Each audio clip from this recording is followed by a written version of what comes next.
The following is a production of DallasCowboys.com and the Dallas Cowboys Football Club. How about them Cowboys? Yeah, go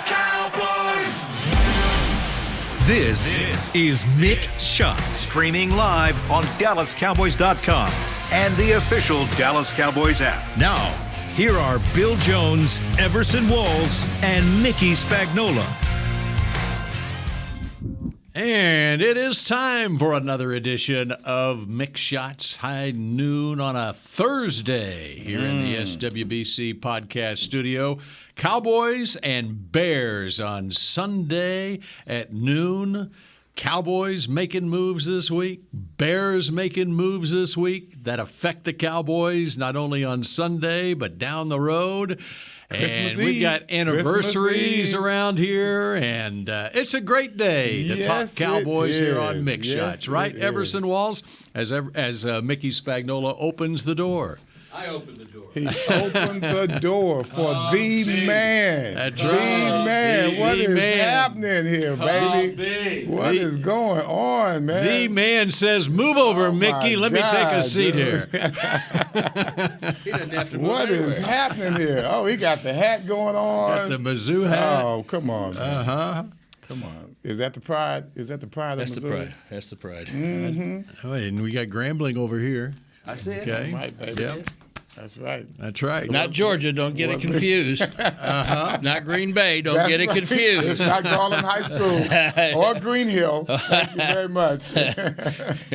Well, Hi, Bill. It's so good to have. We've got We got a professional off in this bad boy. That's right. Man, come on, dude. completing the foursome here, a fearsome foursome here. Mickey, what, you got a problem with your headset? What's going on over Yeah, there? he's choking, man. He's got the man is here. See, you got somebody here on your level, and all of a sudden you can't work your equipment. What's going on, man? What's happening? Easy.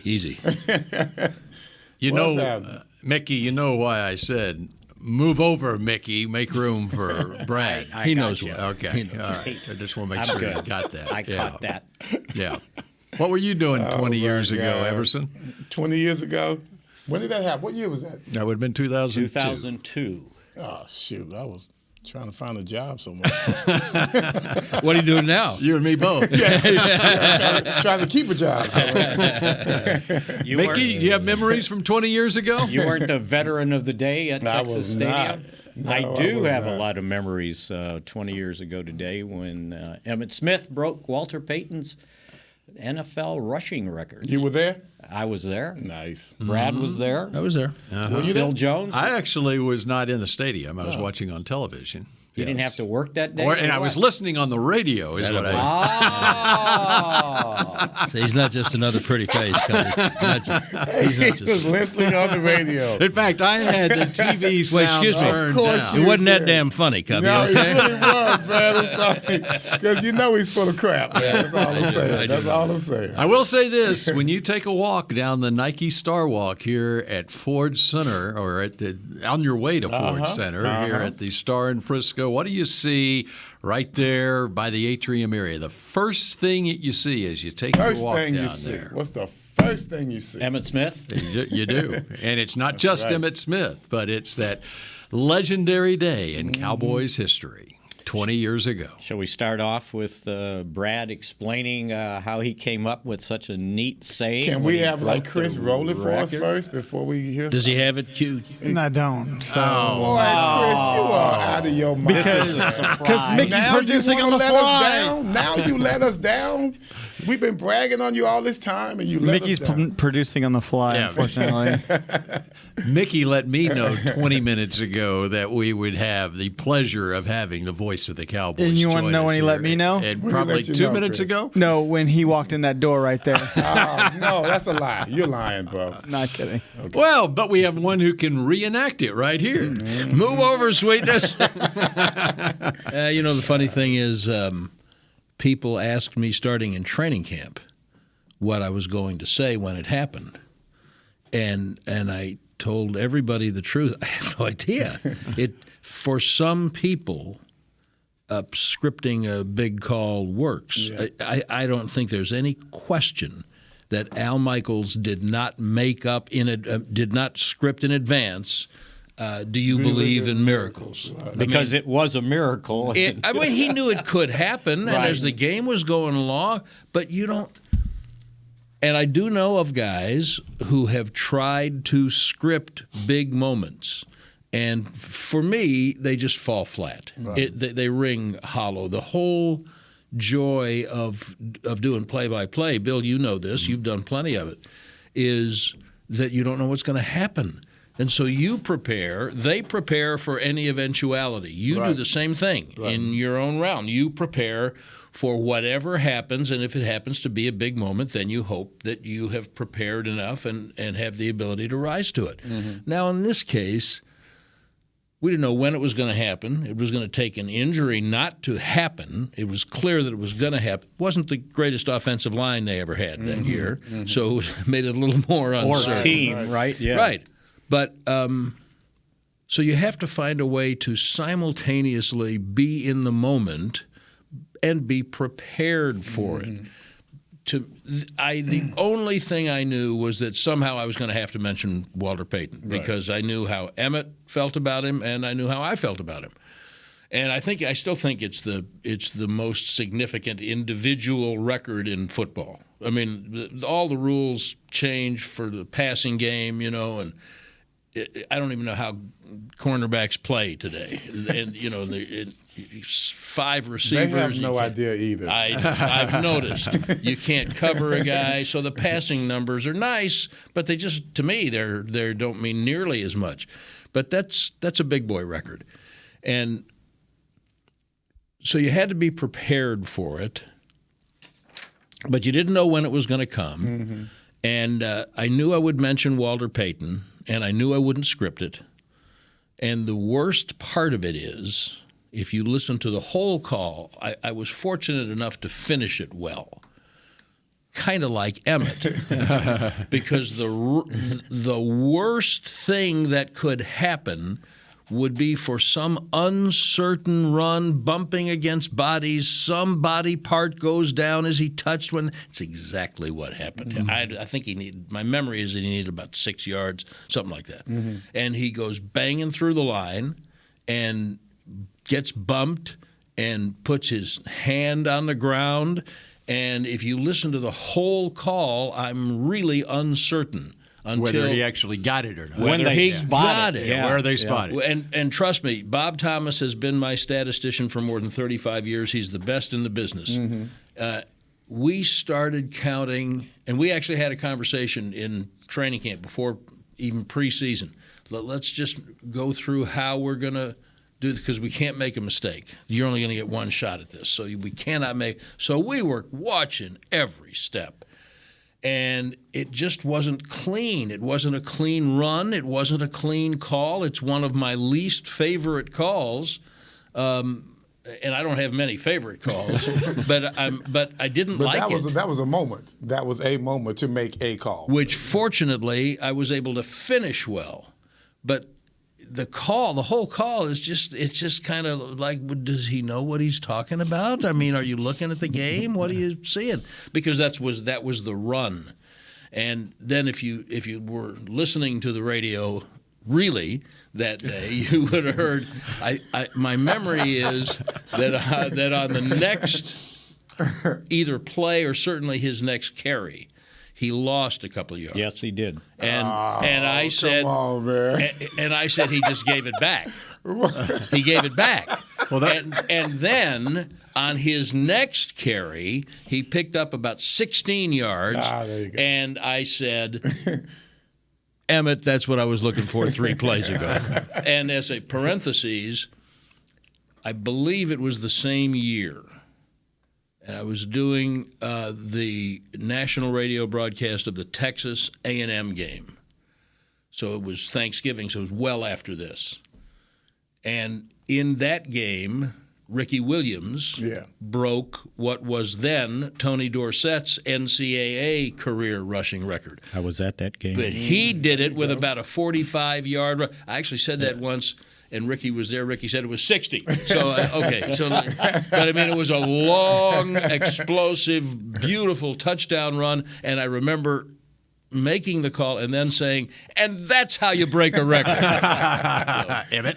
So to explain, That was only in my head. to explain Brad's dilemma, when Emmitt touched the ball, he needed 9 yards to tie it. Okay. And he ended up with an 11-yard 11. There you go. run. Yeah, there we go. And so, on the 2-yard loss, did he really give it back? Yeah, I think he gave it back. Yeah. Okay. Yeah. Yeah. Or they were tied, one of the two. One of the two, but I mean, Yeah. if lightning had struck or the Martians had come and everything was vaporized, then he would not have been the all-time Russian leader. So You actually got a mulligan there. Yeah, but what is The ceremony had already taken place, right? No. The ceremony was after the game. I mean, they stopped it. when DJ was on the Yeah, sideline. they stopped it and he went over consider there and that hugged a sort of- Daryl. Yeah. So he hugged Daryl, and he comes back out and loses 2 yards.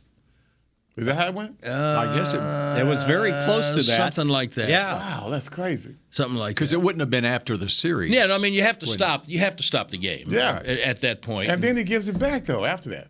I mean, he didn't do it on purpose. Yeah. But, that's crazy. yeah. I forgot And it about took, that. well, that's I didn't. everyone did. Until I didn't. Brad- That's crazy. That's Trust crazy. me, I didn't. everyone So had how was forgotten it- it until Brad brought it back Yeah. up 20 years ago. So how 20 years later. did they win the game? Did No, they got beat They went 5-11 that year. 17-14. So why not just take him out of the game right after he does it? Because He wouldn't have stood for that. No. did he stand for losing two after that? But he got Nobody got it 16 right on the back. next carry. No, I mean, you he did break it. Come on. well, what's the point of actually being in the game still? I don't know. They're trying to Has win it been that long since you played?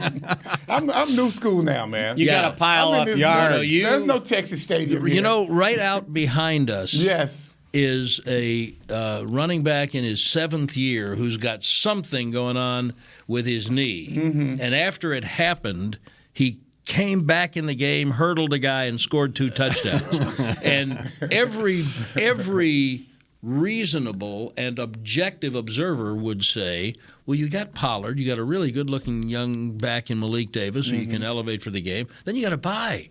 You sit down and you'll have essentially 3 weeks to get ready for the next game. Go tell him, because he wants to play. And he said yesterday that would be soft. Yeah. Yeah, And they And that's why Emmitt didn't come out of the game. but they're going for something here. They were 5-11. You said. Well, okay. Not at that, but that was But at that October. it was time, October it was October 27th. October 27th, and they had a So they had a chance. Yeah, it was middle of the season. You knew they didn't have a What, chance. maybe It was week 8. You knew they didn't They have had a a chance. 3-4 record. Are you going into familiar that with game. Herm Edwards? Yes, I am. You play to Oh, win God. the game. You see what happened to Herm Edwards in college, so let's just Herm, get away from hey, Herm was right. You play to win the game. No doubt. You No don't get. You know better than any of the three of us. You only get a finite number of chances in your lifetime to play football if you're lucky enough to play it. Mm-hmm. And if you really love it, which once upon a time you really did, I did. then you not coming out. You're not. Oh no, I never came out. Well, there you. I never- Well, so now what are you talking about? I wasn't going for a record.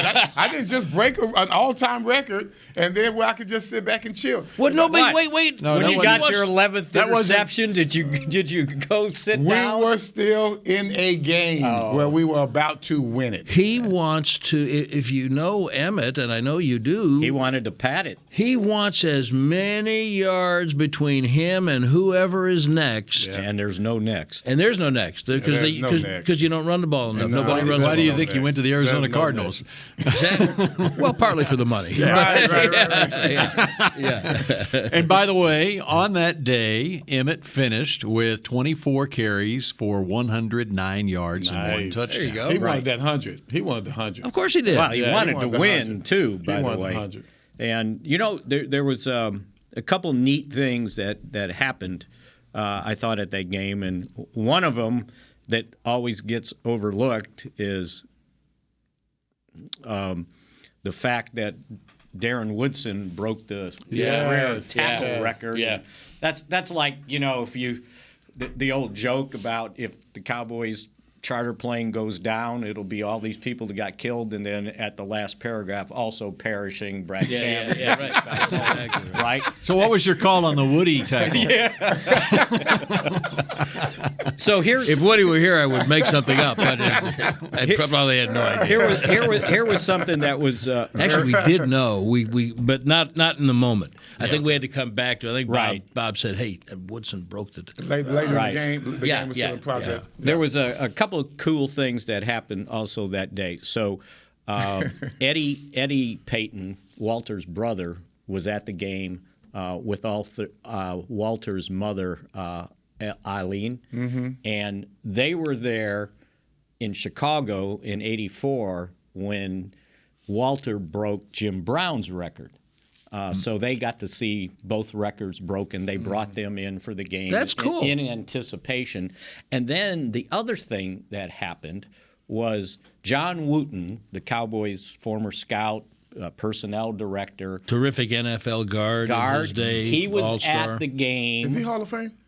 No, he was up, but he didn't make it. He was blocking for Jim Brown when he broke Joe Perry's rushing record, and he was at the game to see Emmitt break Walter's record. So you had three people that saw these records go down. I never knew actually whose at the record game. Jim broke. Yeah, Think of Until that. now. Joe Perry Joe played for Perry. the 49ers. Yes. He might be in the Hall of Fame. I think he is. Yes. Think of the lineage: Payton, Jim Brown, Payton, Emmitt Smith. I mean, those are And we're done. That's it. kind of the longest records, and it was almost every 20 years Yeah, that's to right. break it too, which was rather amazing.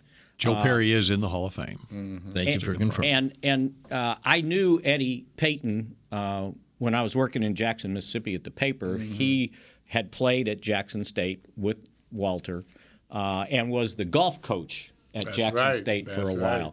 And so I interviewed him after the game, and I was asking him what his thoughts were. And he goes, my mom and I think this is great because they brought Walter back to life. He had already passed away, right? And that because of what Emmitt did, everybody remembered what Walter had done. And they thought it was pretty neat that and she had a quote that I felt like Walter was there with me, and it was emotional for them too, by the way. So yeah, it was a pretty neat deal. And not only was the fact that John Wooten was at the game, he was the one very instrumental in making the deal with Pittsburgh to make the trade so they can move up and get Emmitt Smith, because the teams that were right in front of the Cowboys, Green Bay, Atlanta, and I think it was maybe the Giants, everybody wanted a running back. Yeah. And so after they made the trade to move to 17, then those other running backs, boom, boom, boom, went off the board. Right ahead of Emmitt. Who were they? Who were the running backs ahead of Emmitt Smith? It was Blair Thomas was the number 2 pick in the draft. Right. Yes. So Seattle, Green Bay, and the Giants were next, and in order they took, Harold Green went to which one? Harold Green. Harold Green. Steve Broussard went to Green Bay. Where did Green go? He might have gone. Did Green Bay take 2 of it? Atlanta, I Cubby, think. you remember Harold Green? I don't remember. I think he went to Atlanta. Broussard maybe went to the Packers, and this is off the top of my head. And then the Giants ended up taking Rodney Hampton. And I had asked Jimmy, if you didn't get Emmitt, which of those would you have taken? And he said Rodney Hampton. Yeah, that would have been a good one. So the Did you fact play that with Hampton? I played with him in New York. He just went in the Giants Ring of Honor, I believe. Right. And he and OJ and a few of those guys. So anyway, the trade was important, and John pointed out, and he'll still point out today, that when they were on the clock, that Walt Jaworski, the old scout, I was trying to come up with an adjective to explain Walt. He was old. He was old. He was old school. He was really old. If you look up school, old school, right? you got a picture of Walt Jaworski. and I'm sure they credit him for jumping on the table in the draft room and saying, if y'all don't take Emmitt Smith, you're all crazy. Probably in more colorful language too, Oh, knowing guaranteed. Walt, right? Yeah. He would have been censored 3 times in that one sentence. And Walt was the guy that was really pushing Emmitt Smith because the other guys were probably faster, right? Yeah, probably. But they weren't as good running backs as he was. I just always remember Emmitt back in Florida. He always seemed, you could just see the humidity all around. It was almost foggy in the stadium all the time. His jersey was always torn off. And you just could see that he was always so tired. But he kept on running. Yeah. And they would give him the ball every time, same play. And he just would truck along. He might get 20. He might get 30. I'm like, man, who is this little kid? He will not give up. Yeah. And that was from an early age. You know, it's always of interest to me to remember that the Cowboys were desperate in that draft for James Francis. Yeah. The linebacker from Baylor. He tried like twice. Yeah. Once to move up to Yeah. get him. He couldn't do it. And then after Cincinnati took him, he tried to trade for him. Right. Yeah. And he couldn't get him. Yeah, Emmitt was a consolation prize. Yeah. Just realize that. All right, we'll And just you take know, this That's running how back. they treat slow guys, man. Well, you know what? I mean, you make a bro. good point, but you know what's really interesting? Every now and then something will happen. You pop up and you see a tape of Emmitt running in some of those great early 90s years.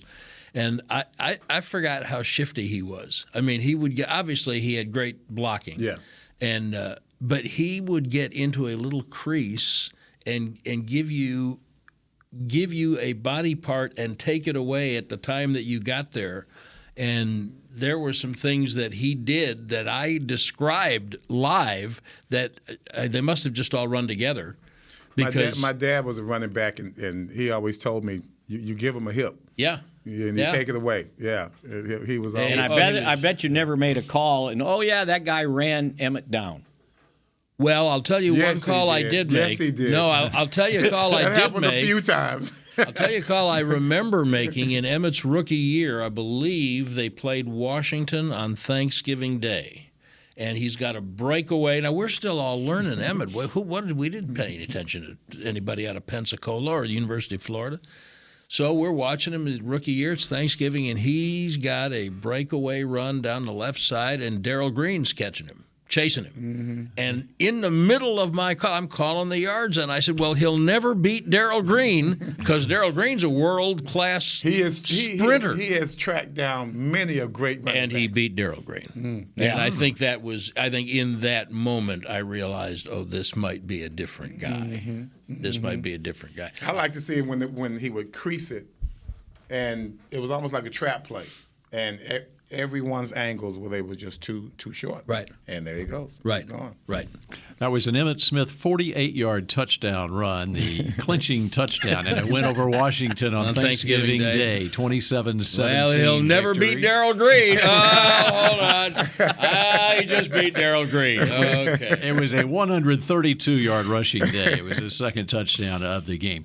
And we're way past the break. I know. But When he came in, I knew the break was going to hell. Sorry. Hey, I was invited. I didn't crash the party. I want to ask the question, Yes. Is it a record that will ever be broken? And No. we know what the answer is. And do we answer it right now, or do we? We can do it after the break.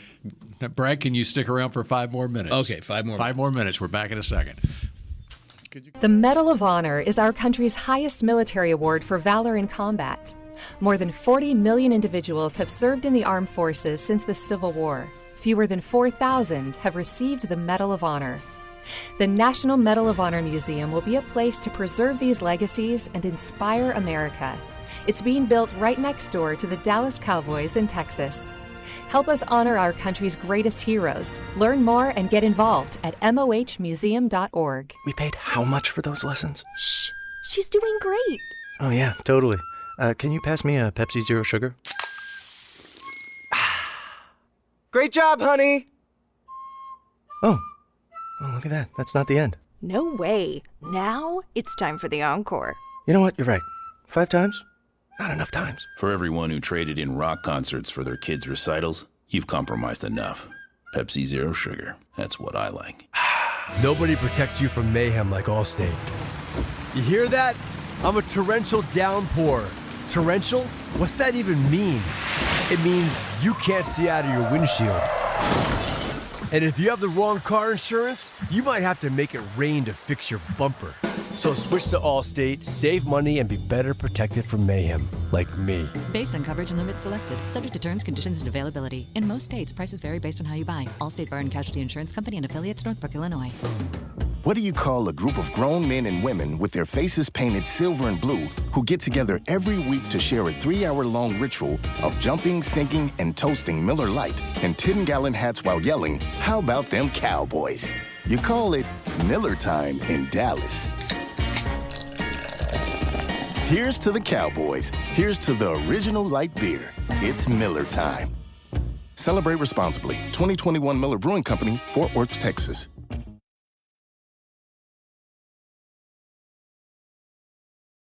Back to Mick Shots.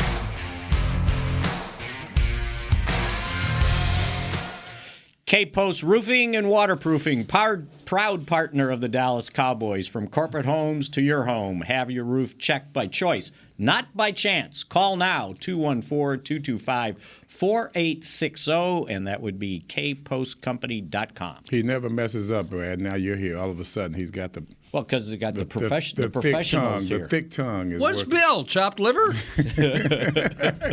In here, yeah. He is. He is. Bill is laying High out. formation, two receivers right. 2nd and 7 at the Dallas 30. Hutchinson, handoff, Smith at left guard, 35, 40-yard line. Right on the mark. That should do it. Move over, Sweetest. Make a place for Emmitt. All right. So at what point in your mind? And he didn't say, I hope. so when did move over Sweetness come into your mind? Probably right then. Okay. Yeah. Probably I love right that. then. I love that. There just had to be something about you let the game come to you. Yeah, that's the job. Right, exactly. And so and then you had to confirm it, obviously, see where that ball was going to get spotted there, and that was the because if you remember, I love that. He kind of went down and put his hand down and then vaulted himself forward. I'm not sure that his knee didn't. I'm not sure that his knee didn't go down, but he wasn't touched at the time. Yeah. But you had to see it again to know all that. But I think that I just knew some neuron fired that said saying Sweetness will take less time than saying Walter Payton. Yeah. And everyone will know what you mean by Sweetness. Yes. So. But just in that moment. Yeah. But I like the pause, the pregnant pause, because as I'm watching the game through your eyes and through your call, I'm by the pause told me we aren't sure whether he got it or not. You know, right? Yeah, exactly right. It was a little intense there. I mean, you had to wait till the ball got spotted. Yeah, you had to wait till the ball got spotted. Even without saying words, with the pause, it told me, okay, this is suspenseful. Trying to figure out whether he got it or not. I'm sure it would have been Babe. So it's good that he didn't say something stupid. Yeah, but Babe's Babe and Bill's worked with Babe, so he knows this. No, he would. Babe pays great attention to not jumping in and stepping on a call. Yeah, because Babe hates it when he hears calls that guys jump in. Now Hanson, it's part of the beauty of Dale.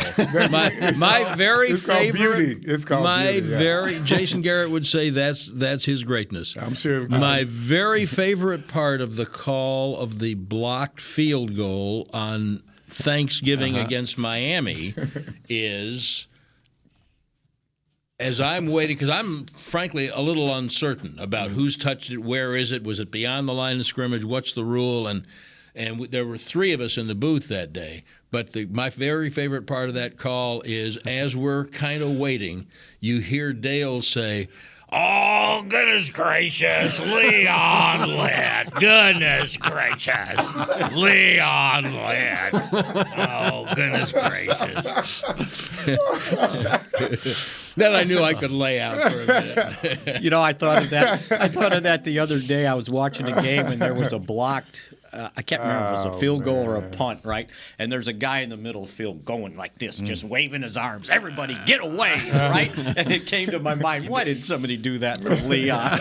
Well, someone was trying. There were 2 or 3 guys trying, but oh, goodness gracious. All right, so Emmitt Smith, 18,355 yards. Walter Payton, 16,726.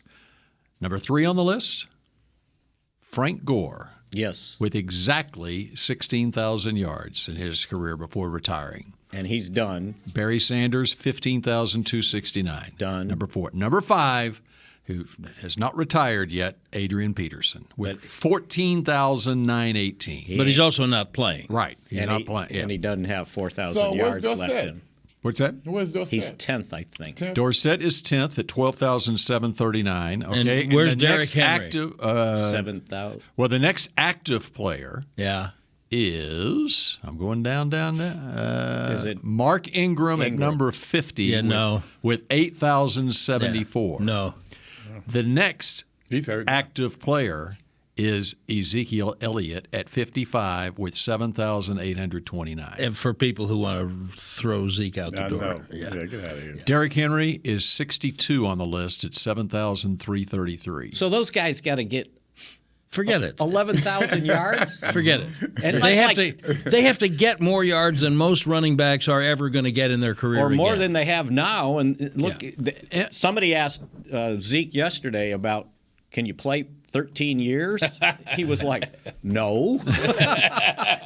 Emmitt didn't put that record out there quite as far as what Nolan Ryan did with the strikeout record of 5,714, but he put it out there. But I would say that the question is not, is Emmitt's record unbreakable? I think the question is, what other records in sports are unbreakable? Because that one's never going to get touched. The reason Nolan's could be in jeopardy is that the baseball is so full of pitchers who should not be in the major leagues, and they don't care if they strike out anymore. Yeah, Once upon a time, they tried not to strike out. They tried to put the ball in play. Now if they strike out, it's like a ground ball. They don't care. So you could not easily, but you could conceivably have somebody just pitch long enough to get a whole bunch of strikeouts. I would put DiMaggio's 56-game hitting streak in the hopper. All right, let me throw out on Nolan. Yeah, he's got 5,000. 5,000. Yeah, that's right. Yeah. 5,714. Number 12 on the list is the closest active pitcher, Justin Verlander, at 3,198. I mean, we're talking 2,600 strikeouts. And Max Scherzer's right behind him at 3,193. It's unlikely, but there the way baseball is being played now, there could be somebody who's starting in high his school career. now, who is going to just strike all kinds of people out because nobody cares anymore. But they don't let them pitch long enough. Well, that's going to make it harder. Yeah. I would say DiMaggio's 56-game hitting streak. And I think that Byron Nelson winning 11 consecutive PGA tournaments in one season, in one calendar year, I don't see that being broken. Yeah, Ripken is. Yeah. Ripken's is a longevity. Ripken's is less an accomplishment, a specific accomplishment. Not that wasn't an accomplishment. Right. Yeah, that'll never be broken either. Yeah, but it's not a statistical thing the same way in my mind. What about those Cowboys 11 single-season interceptions? Yeah, man, that's a tough one. That's out there. That's out there. Guys aren't intercepting passes like they. It'll be hard. It'll be hard to break. I'd like to see him just lead the league again. If we could do that this year. How many does he have this year? Three. That was a pretty nice pick he had. The leader is 4 now. He's hit. You know what happens now? Pick You know what happens now when he. So Everson and I have had this conversation a half a dozen times. One of the joys for me of calling his career, and particularly that rookie season, is his ability to read the football in flight was singular. And when he knew that he had the angle that he wanted, it really didn't matter who the receiver was or where he was, because he knew where the ball was. Exactly. The ball. And there was a change in Everson's body language. And I saw it, and I said, an aura came over him that it wasn't there on every contested ball. But when I saw that, and I heard you say it, I said, "Oh, he's going to intercept this." And I never seen it since until last year on 2 or 3 of Diggs's. And I said, "Let's Cubby." And then I subsequently told Diggs that, and I said, "Does that make any sense? Do you know what I'm talking about?" He said, "Yeah, I do." And that was, and that's probably all he said. Not much more. Yeah, I do. But he said that's happened on 2 of his 3 interceptions this year. So I thought the Washington interception when he tied it, that was typical of how I did it. Yeah, right, yeah. He was the wide receiver. Correct. Period. You didn't. The wide receiver didn't even exist. Correct. And that's how you play it. It's Willie Mays tracking down a ball in center field. Yeah, and exactly. There's a certain point where you can tell just watching that he's got this. No matter it doesn't look like it. Right. Those I'm going to give you legs. 2 examples of that happened in the game this past Sunday with other players. After we take that break. Oh, right. Or you're going to make Brad stay? No, Brad's going to go have lunch before the locker room opens. All right, Brad, before you leave, when was your first year in Dallas-Fort Worth media? 1970, December of 1970, but I wasn't a sportscaster yet. When did you, about sportscasting, when did you host Sportsline Dallas? Sportsline Dallas started, Bill, I think it was in 1972. 50 years. I used to call in on Sportsline Dallas, which was on a Sunday night at 9 o'clock on WRR 1310 AM. And we were down in the fairgrounds, and I think, I can't prove this, but I think that on my first show was the first one in Dallas-Fort Worth. Mm-hmm. And I know I got Hayden Fry, who was coaching SMU. He came in. Mike Ditka came in. And Toby Hara, who was the Rangers. So that's how I know Ranger 72 shortstop at the time, because there were no Rangers before 72. There you go. Yeah, 72 is the first year of the Rangers, and so this might be the same anniversary. The Emmitt call 20 years ago this might be the 50-year anniversary of you debuting on Sportsline Dallas. All right, maybe you calling in. Yeah, me too. Yeah, now I need lunch and a nap. All right, the great Brad Sham and Mick Shots continues in a moment. Thank you, guys. Thanks, Brad. We paid how much for those lessons? Shh, she's doing great. Oh, yeah, totally. Can you pass me a Pepsi Zero Sugar? Great job, honey! Oh, look at that. That's not the end. No way. Now it's time for the encore. You know what? You're right. 5 times? Not enough times. For everyone who traded in rock concerts for their kids' recitals, you've compromised enough. Pepsi Zero Sugar. That's what I like. Nobody protects you from mayhem like Allstate. You hear that? I'm a torrential downpour. Torrential? What's that even mean? It means you can't see out of your windshield. And if you have the wrong car insurance, you might have to make it rain to fix your bumper. So switch to Allstate, save money, and be better protected from mayhem, like me. Based on coverage and limits selected, subject to terms, conditions, and availability. In most states, prices vary based on how you buy. Allstate Bar and Casualty Insurance Company and affiliates, Northbrook, Illinois. The Medal of Honor is our country's highest military award for valor in combat. More than 40 million individuals have served in the armed forces since the Civil War. Fewer than 4,000 have received the Medal of Honor. The National Medal of Honor Museum will be a place to preserve these legacies and inspire America. It's being built right next door to the Dallas Cowboys in Texas. Help us honor our country's greatest heroes. Learn more and get involved at mohmuseum.org. The season is finally here. For months, we've been gearing up to win. Now it's time for the team that performs on any field, United Ag and Turf. With John Deere zero turns for mowing, compact tractors for loading, mini excavators for digging, Gator utility vehicles for hauling, implements for grading, hay tools for baling. United Ag and Turf, for winning. The official Ag and Turf equipment supplier of the Dallas Cowboys. Visit UnitedAgAndTurf.com for more.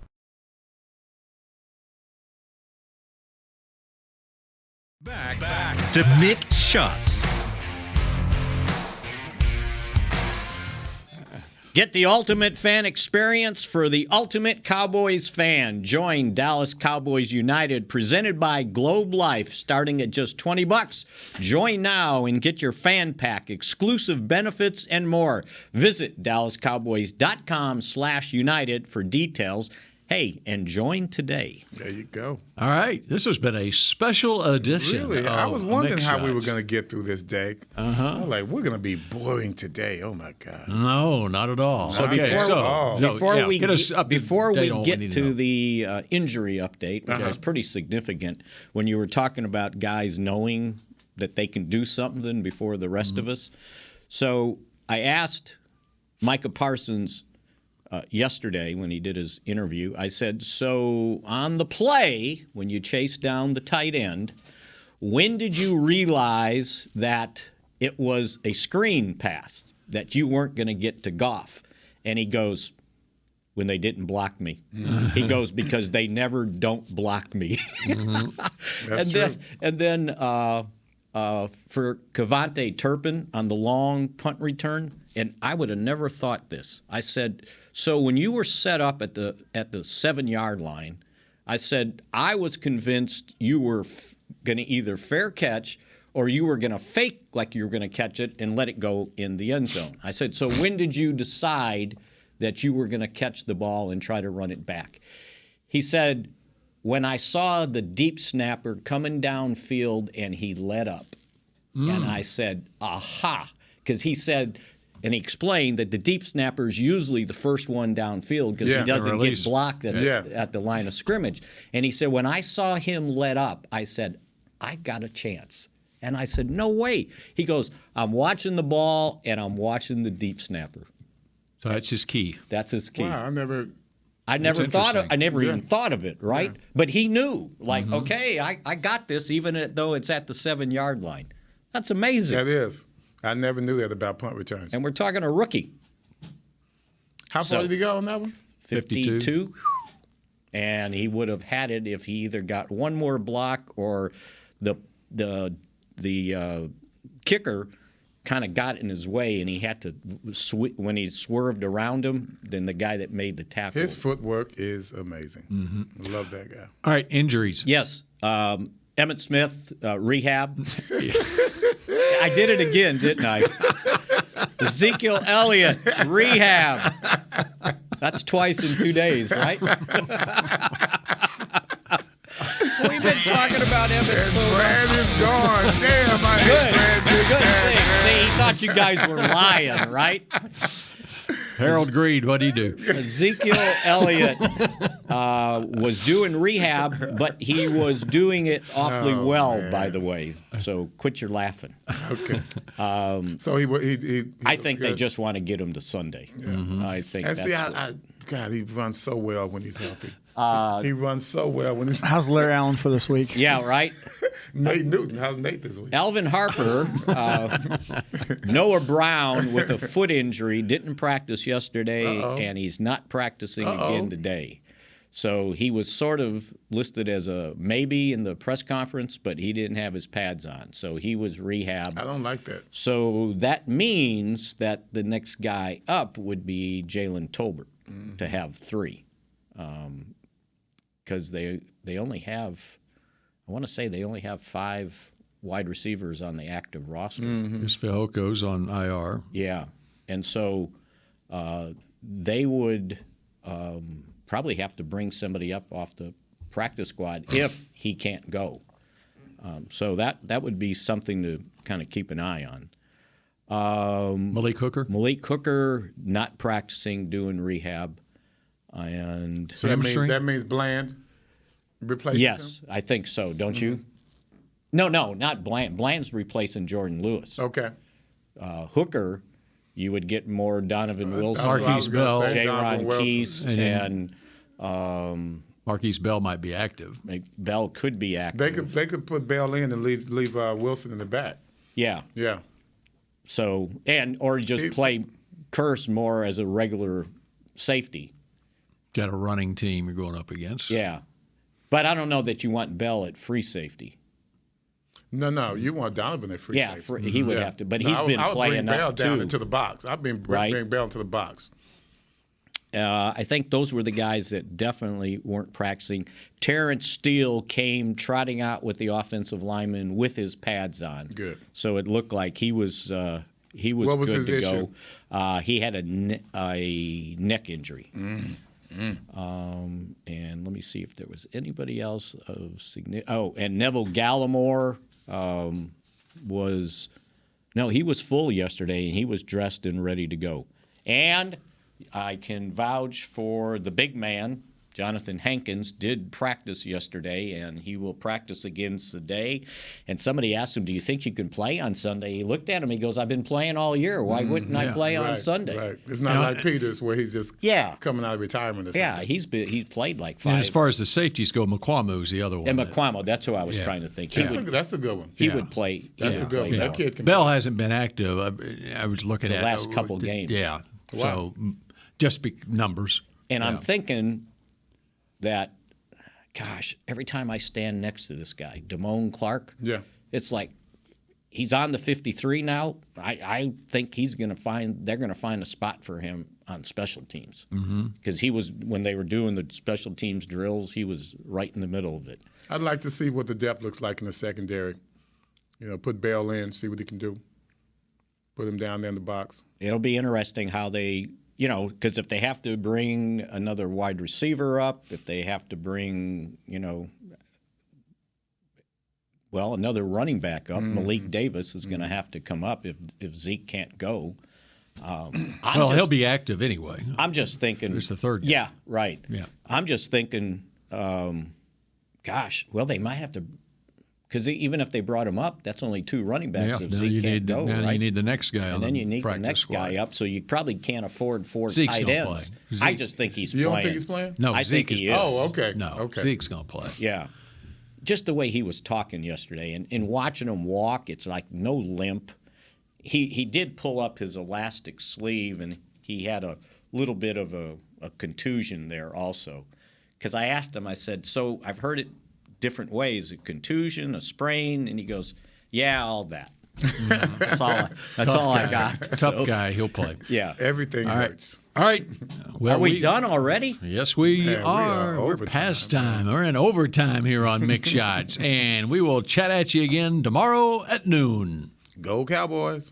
This has been a production of DallasCowboys.com and the Dallas Cowboys Football Club. How about this, Cowboys? Yeah!